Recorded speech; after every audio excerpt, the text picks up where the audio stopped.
በጣም በጣም ራሷን ስታጋልጥ ራሷን ጻድቅ ስታል የኔንም ጨምሪን እንድነጠለዋን እንዲዛ የኔንም ጨምሪን ነው ሰጪው። በቃ አንቺ ንጹህ ነሽ፣ ንብረት አትፈልጊም እንድትባይ አይደል? የኢትዮጵያ ሕዝብ ይሄን ኢንተርቪው ሲያይ ወይኔ የኔ መልአክ ንብረት አያሳስባትም፣ ንብረት አትወድም፣ ገንዘብ አትወድም እንድትባይ። በጣም ገንዘብ ትወጃለሽ። በጣም ገንዘብ ስለምትወጂ በጣም አስመሳይ ስለሆንሽ ቤተክርስቲያን እንደሚሄድ ሰው በሃይማኖት ከጎንሽ እንዲቆም ስለፈለግሽ ነጠላ ከስራ ስራሽ ከላይ ነጠላ ለብሰሽ ቤተክርስቲያን የምትሄጂ ነው የምትመስዪው። ሚዲያ ላይ ለመቅረብ ኢንተርቪው ለመደረግ ሚዲያ ስቱዲዮ ለመቀረጽ እየሄድሽ ቤተክርስቲያን የሚሄድ ሰው የሚለብሰውን አለባበስ ለብሰሽ መጣሽ። አንደኛ። ሁለተኛ ነገር በቃ የኔንም ጨምረሽ ሰጁ አባዬን ታዩ በእናትሽ ስትይ ስግብግብነትሽን እያሳየሽ ነው። እሷን ገንዘብ ወዳጅ ራስ ወዳጅ አስመስልሽ አንቺ ንጹህ ለመምሰል ነው የሞከርሽው። ግን በዚህ እንደውም ያየ ነው የእሷን ንጽህና ነው። ሀቋን ወስዳችሁባታል። ሀቋን ወስዳችሁ ኃጢአቷን ነው ስዘረዘሩ የነበረው ከነ ኃጢአቷ። በዓለማችን ትልቅ ኃጢአተኛ ትሁን፣ ትልቋ ቆሻሻ ሰው ትሁን፣ እናንተ ንጹህ ሁኑ። ግን ሀቋን ስጧት። ሀቋን ጠየቀችው። ቤቷን ነው ንብረቷን ነው። አረብ ሀገር 12 ዓመት የለፋችበትን ነው። ደግሞ ምን አሉ እሳቸው አረብ ሀገር ሄደው አይደለም 12 ዓመት ቆይተው በ12 ሰዓት ራሱ ቢመለሱ አይምሯቸው ተቀይሮ ሃይማኖታቸው ተቀይሮ ቆሽሻው ነው የሚመጡት። የአረብ ሀገርን ብር ቅርጥፍ አድርጋችሁ እየበላችሁ ከአረብ ሀገር የሚመጣን ሰው እብድ ነው እንትን ነው ቆሻሻ ነው እንዲህ ነው ማለት አይከብድም። ስትጠየፉ ሰውን ከነ ምናምኑ ተጠየፉት። ስትጠየፉን የአረብ ሀገር ሰዎችን ብራችንን ተጠየፉት። ብራችን ይጣፍጣል፣ ግን እኛ ደስ አንልም አይደል? እርሷ እንዲያሳልሟት አንቺም መስቀል አትሳለሙ።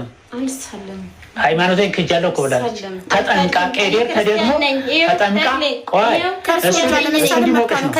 አሁን እሱ እኔ እያወራሁ ግዴለሽም ላይ ማለት አሁን እሷ አስመሳይ ብትሆን እዚህ ጋር የኢትዮጵያ ሕዝብ እንዳይጠላት ወይም ሰው በሃይማኖት እንዳይጠላት እሺ ብላ ተነስታ ትሳለም ነበር። ግን አስመሳይ ስላልሆነች አልሳለምም ማለች። ከሳቸው ከሌላ ከታማኝ ቄስ ትሳለማለች።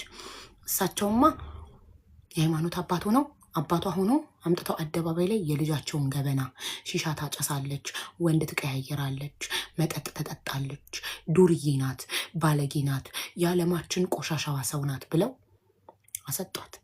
ጋዜጠኛው እንኳን አንጀቴን ያራስከኝ ቅድም እንዲህ ብለህ ስጠይቃቸው ነው እንደ አንድ የሃይማኖት አባት እንደ አንድ ካህን ያለው ቄስ የሰውን ኃጢአት መሸፈን አይደለ?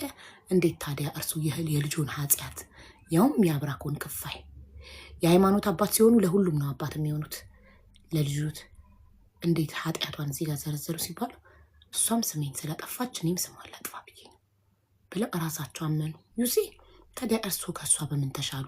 እሷ ኃጢአተኛ ስለሆነች ነው የከሰሰችሁት እንበል። እርሱ እኮ የሃይማኖት አባት ነው፣ ንጹህ ነው እኮ የሃይማኖት አባት እኮ ያለ ኃጢአቱ እንኳን ቢከሰስ ፈጣሪ ልቦና ይስጠቅ ብሎ ነው እኮ የሚያልፈው እንጂ ብድር አይመልስም፣ አይበቀልም እኮ የሃይማኖት አባት አይደል እንዴ?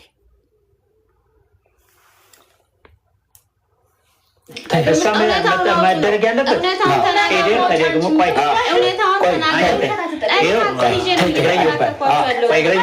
መሆን ያለበትን አሁን ቃል ምገባለ ማለት ነው።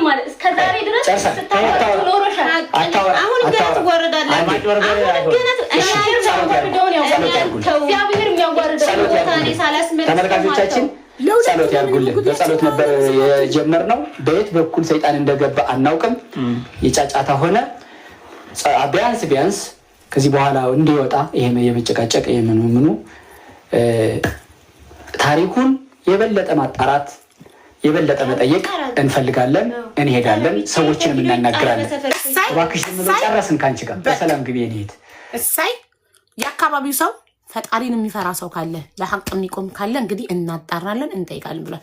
ከቤት ያባረሯት ጊዜ ለ2 ወር ያስጠጓት ጎረቤቶች ከቤት አላባረርናትም ብለዋላ። ከቤት ሲያባረሯት 2 ወር ያስጠጓት ጎረቤቶች መጥተው ይመስክሩ። የአካባቢው ሰው ይመስክሩ። የዛሬ እንግዶች እነሱ ናቸው። በነገርሽ ላይ ለቀደመው ጊዜ በስቱዲዮ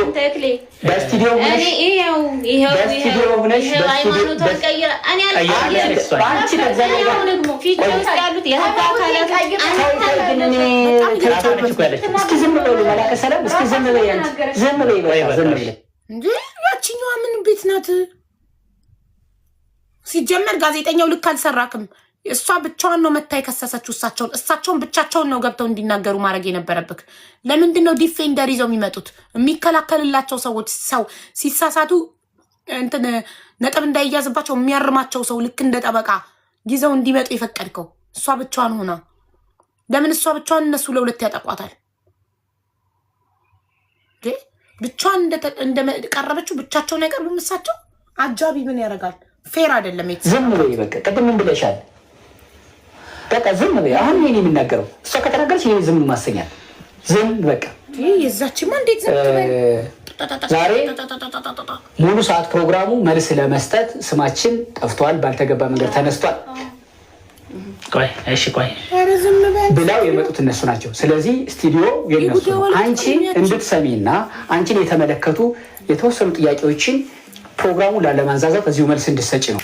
ስለዚህ በቃሽ፣ ከዚህ በኋላ አትናገሪ። በቃሽ፣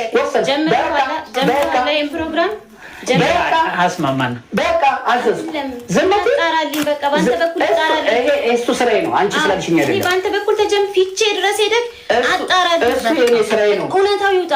እሱ የኔ ስራዬ ነው። እኔ እውነታዬን አውጣ። በቃ ዝም በይ። ጸሎት ያድርጉልንና እንቋጨው። ጸሎት ማድረጉን እናደርጋለን። ጸሎት እኮ የሚደረገው እኔም እሺ ስል በእሷም በኩል እሺታ ሲገኝ ነው። ይሄኛው ቆይ ለቤቱ አሁን ለስራችን ነው። በቃ አንተ ለሚዲያው እግረኛ ጸሎት እናደርጋለን። ይሄን ቁጭ ብለው ለሰሙ ሰዎች ከእንደዚህ አይነት ነገር ይሰውራችሁ ልጆች፣ እንዲህ አይነት ከገጠማችሁም በፍቅር በሰላም ፍትሁት ብለው ጸሎት። ይሄን ነው የምፈልገው። እሺ እግዚአብሔር አምላካችን ጉባኤ ሐዋርያትን የባረከ ስብሰባችንን ባርኮ ቀድሶ ሰላሙን ያምጣልን። እንበል አቡነ ዘበሰማያት ይትቀደስ አባታችን ሆይ በሰማያት ወይኩን ፈቃድከ በከመ በሰማይ ከመ ታላደነ ነው ባለነው ክርስቶስ መሲያኪት ወግዘተ ማርያም ሰላም ለኪ ድንግል ናኪ ወንግል ወስካይ ሚዚያሩ ሰላም ለኪ ወታንቲ ማንሶሩ ፍሪከስ የተፈሲ ሰአሊ ወጸሊ ለነ ምሕረተ ፍቅር ኢየሱስ ክርስቶስ ከመይሰረና ተማይ ተማይሰነብ ከይለ እግዚአብሔር አብይ ወቶ ካፊ ንሳ ኢየሱስ ክርስቶስ ስራይ ኃጢአት የዋሃዳተ ኩሉ ዝበከ በእውቀት ባለ እውቀት በስህተት በድፍረት የሰራነው ኃጢአት ማይሰራ ኃጢአትን እግዚአብሔር ይፍታ። እኔ በእኛ በኩል አይደለም የምናገረው ለእግረኛው ሚዲያ አንድ ማስታወሰው ስላለ ነው። እግዚአብሔር ይስጥልን ወንድሜ። አሜን። ተባረክ። እግዚአብሔር ይባርክ። አሜን። በእውነት ዛኔ ግን ሲደውሉለት የፓርቷን ኢንተርቪውን ስሙ ሲደወልላቸው እንደ አንድ ሃይማኖት አባት በክብር አይደለም ያሉት። አንተ አማርኛ አይገባም እንዴ እንዳትደውልልኝ ያሉት እንደ ዱርዬ። ፓርቷንን ስሙት። ሚዲያ እንደሆነ አላወቅኩም ነበር። ከእግረኛው ሚዲያ ነው እያልኩ እየነገርኩት አባት አላቸው። እውነት እንዲወጣ ነው የጠራን። እኔ ባለፈው ሚዲያ ላይ ሲለቀቅ ተቀይም ያለው አልሰውርም። ለምን እንደዚህ ያደርጋል? ሚዲያ ውስጥ ቢሆን አፋጦ እዛው ለምን አያነጋግርንም የሚል በልቤ ሀሳብ ገብቷል። ሌላው አትደውልልኝ እኔ በህግ አምላክ ምናምን ያልኩት ይቅርታ ፊት ጠይቄበታለሁ። ይቅርታ ጠይቄበታለሁ። ፕሮግራማችን በጸሎት ነበር የተጀመረው። በጸሎትም ነው የተጠናቀቀው። መሀል ላይ ግን ብዙ የዲያብሎስ ስራዎች የሚመስሉ አጨቃጫቂ እንትኖች ነበሩ። እንደው በመሀል ገብቶ በመሀል እንዲወጣ ነው ራሱ ሰይጣን በመሀል ገብቷል። በመሀል እንዲወጣ በጸሎት ተጀመረ፣ በጸሎት ዘጋ ነው። ለዚህ ነው ያስቸገርኮ። ከፍቼ ነው የመጡት ልጁ ብሩክታዊት እና እርሶ ከዛ በሰላም እንደመጡ ተመልካቾቻችን በጣም ከግራም ከቀኝም መወዛደር ብዙም ደግሞ መነጋገር ነበረበት። እስኪ ደግሞ ይሄን ጉዳይ በግራም በቀኝም ደግሞ የተወሰነ ለማጥራት የምንሄድበት የምንጠይቀው ይኖራል። አባት መላከ ሰላም ቀሲስ ገረመው አብርሃም ባለፈው በዚህ ስቱዲዮ ላይ ቀርባ ማርታ ገረመው አብርሃም አባት የካህኑ ቀዳሽ አሳላሚው ሀብት ንብረቴን 12 ዓመት የለፋሁበትን ቀማኝ ብላ ነበረ። ለዛ መልስ ሲሆን ዘንድ እሳቸው መጡ።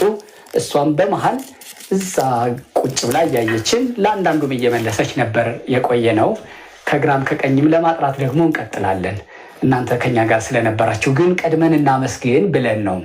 እያመረታችሁ ከሆነ ምርቱን አገልግሎትም ካለ እሱን ለማስተዋወቅ ወይ በስነ አእምሮ በስነ ልቦና ባለሙያዎች ታግዘን የህይወት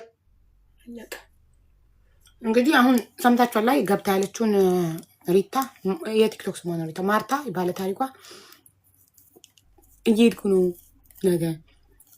ነገ ደግሞ እዛው እግረኛ ሚዲያ ላይ ፓርት 3 ቀረጻ አለ። ምንድነው የአካባቢ ሰዎች ምናምን ይመሰክራሉ፣ ጎረቤቶች ምናምን። በጣም ያሳዝናል እውነት። ሰው የሁሉ አመት ለፍቶ በገዛ ቤተሰቡ ሲካድ በጣም እኮ ነው ብዙ እንደዚህ አይነት ያየ ነው። በጣም ግን በሃይማኖት አባት ሲሆን ደግሞ በጣም ይከብዳል።